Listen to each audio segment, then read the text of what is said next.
Hi, I'm Marty Nemko. You would think I revere education. After all, I come from a tradition that venerates education. My PhD is in education, and that piece of paper got me some credibility.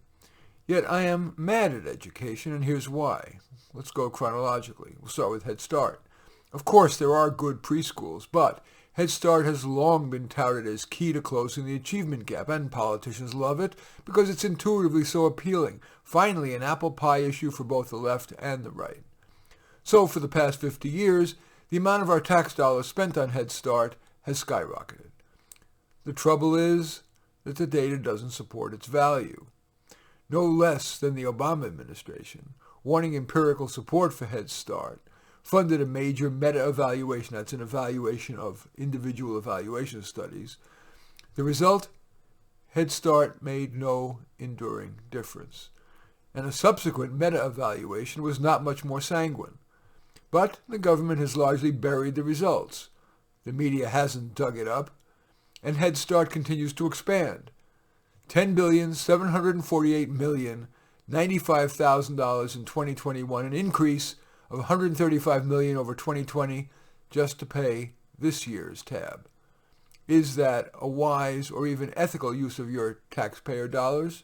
Given the science, would you spend your money that way? Now let's turn to ability grouping. Imagine that you wanted to start to learn Mandarin. Would you learn more in a class with beginners or one that was liberally laced with advanced speakers? The answer is obvious. Or imagine that you're a fourth grader reading on a sixth grade level. Would you grow more in a class with similar students or one whose students range from Cat in the Hat to Anne Frank's Diary of a Young Girl? The answer too is obvious. Yet in one of the zeitgeist's many examples of insisting on equality, even to everyone's detriment, ability classes have been widely eliminated, all the way through the 8th grade, lowest common denominator. Now let's turn to teacher quality. If education matters, teaching is at the heart of it. Yet, from kindergarten through graduate school, the education system makes clear that quality of teaching is low priority. Teacher training is dispensed by university professors, most of whom have never been master teachers in higher ed, let alone K-12. And you can get a teaching license without a practical exam, such as successfully teaching a sample class with challenging students. After just 2 or 3 years, K-12 teachers get tenure for life, even if they later burn out and dispense mediocre teaching, hurting kids decade in and decade out.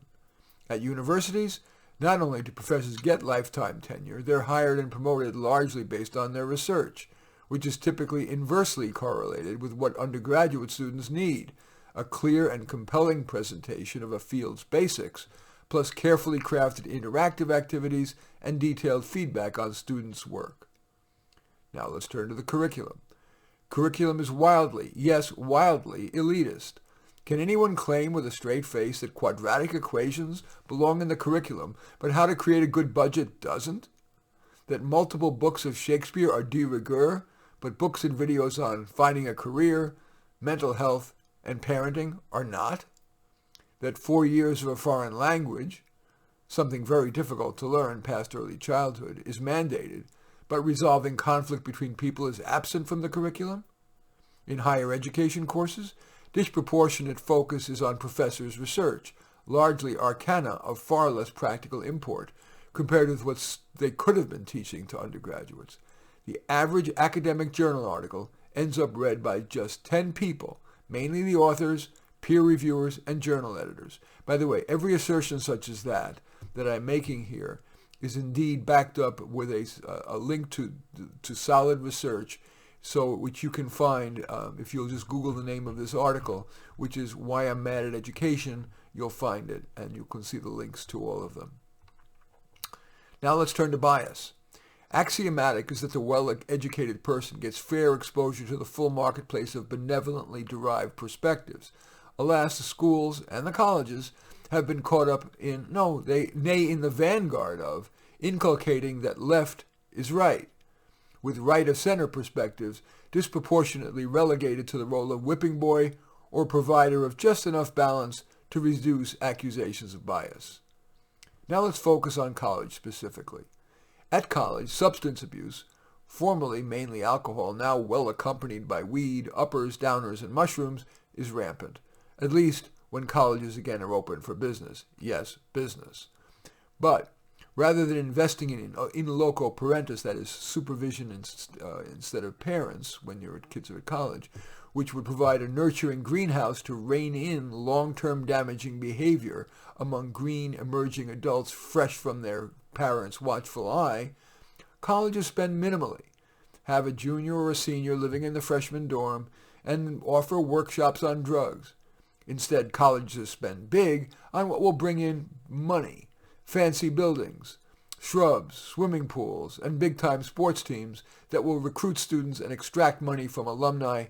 And there's the porcine, metastasizing administrations to create bureaucracy, encourage often real-world useless research, and on lobbying and other fundraising to convince government, alumni, and other funders to further fill college coffers.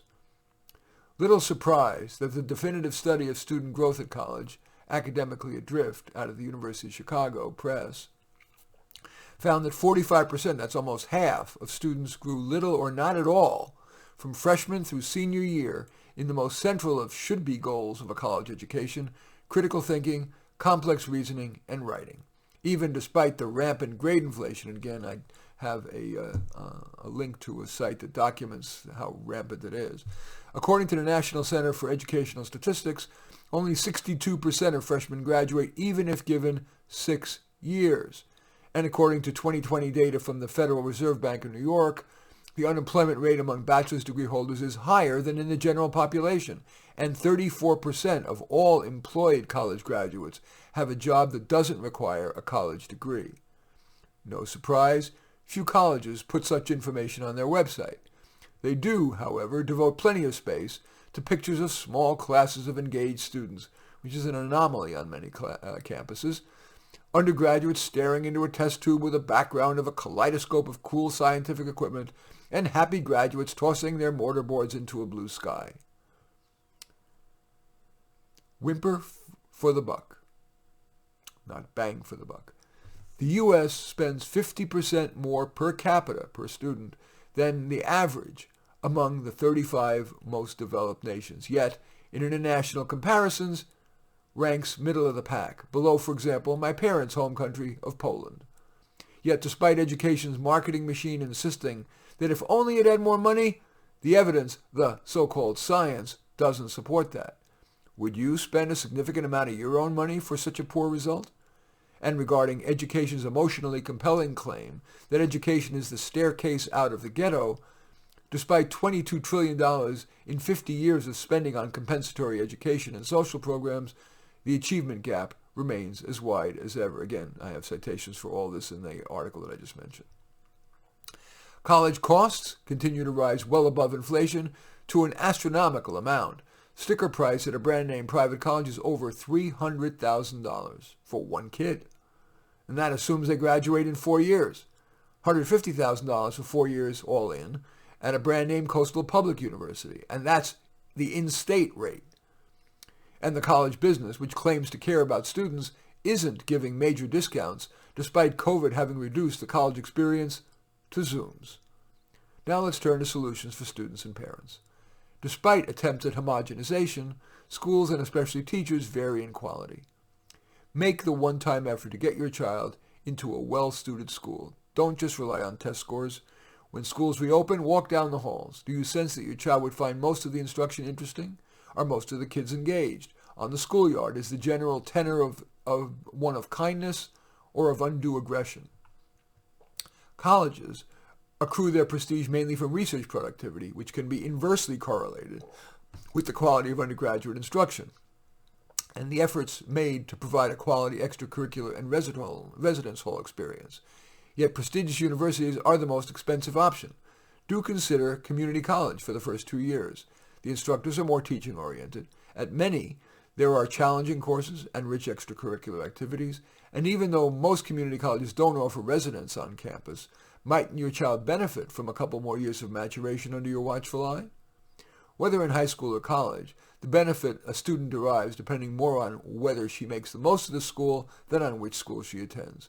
students should carefully select teachers and get involved in beneficial extracurriculars, such as working on the student newspaper or in student government, or being active in student clubs. For example, an aspiring psychologist might want to get active in the college's psychology club, and if there isn't one, start one in which students exchange ideas and guest speakers inspire.